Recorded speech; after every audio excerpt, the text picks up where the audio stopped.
These are my 4 peers.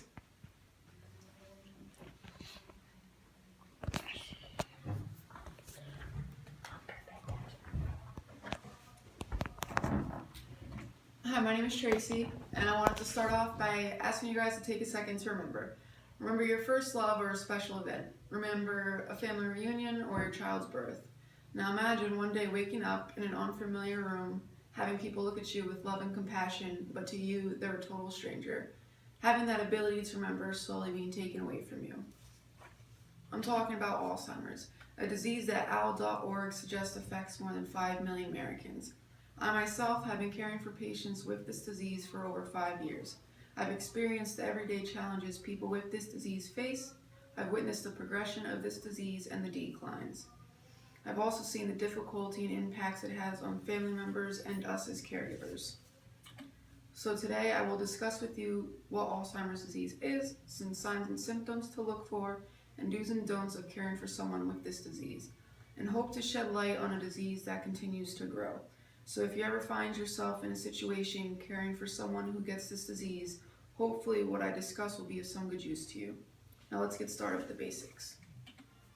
The Alzheimer's Disease Education and Referral Center suggests that Alzheimer's disease is an irreversible progressive brain disorder that slowly destroys memory, thinking skills, and the ability to even carry out the simplest of tasks.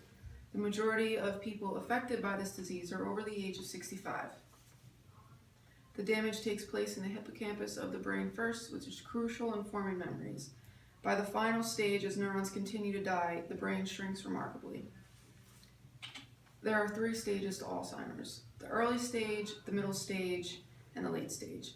First, it's important to know that each individual can be affected differently and progress differently. So I'll share with you some signs and symptoms to look for each stage. The early stages. They may still be capable of functioning independently, but start to misplace important objects. They have difficulty remembering names of new people, new materials, and escalating troubles with planning. The middle stage. This stage can last many years and is usually the longest. They'll experience behavior changes like confusion, frustration, or delusions, forgetting their own past history, what day it is, or where they are, causing wandering behaviors. They will need assistance picking out outfits, and at this point can start to become incontinent. And by the last stage, they can lose the ability to hold a conversation and start struggling with ambulating. They will need around-the-clock personal care with everything, because they'll forget things that only happened a few hours prior. Also, victims of this disease are very susceptible to getting sick, and all of this will unfortunately continue until the end, according to Alzheimer's Association. Although there is no cure at the moment, there's medications to help slow the progress. Also, there's steps you can take to try to make their quality of life better while fighting this battle. Now I'll share with you some personal testimony as well as expert testimony from multiple classes during my 2016 Alzheimer's course taken to ensure that proper care is being provided. So here are some do's and don'ts of caring for someone with Alzheimer's. First, be realistic. Know the ability level. You don't want to force them to do anything they don't want to do or can't do. Many times, family members, friends, or caregivers want to believe they can still do certain tasks and will push them. However, that can just agitate them more. Focus on their enjoyment. Give them choices, but make activities or goals success-oriented, things that are failure-free. Try to avoid memory questions. They might already be confused enough, and asking, "Do you remember me?" may just upset them more. Try reintroducing. For example, "Mrs. Frable, I'd like to introduce you to..." It's all in the approach that can make a world of difference caring for someone with this disease. Your attitude is contagious, so be warm, use positive body language, speak slowly and at eye level. They might need time to respond, so be patient and never criticize them.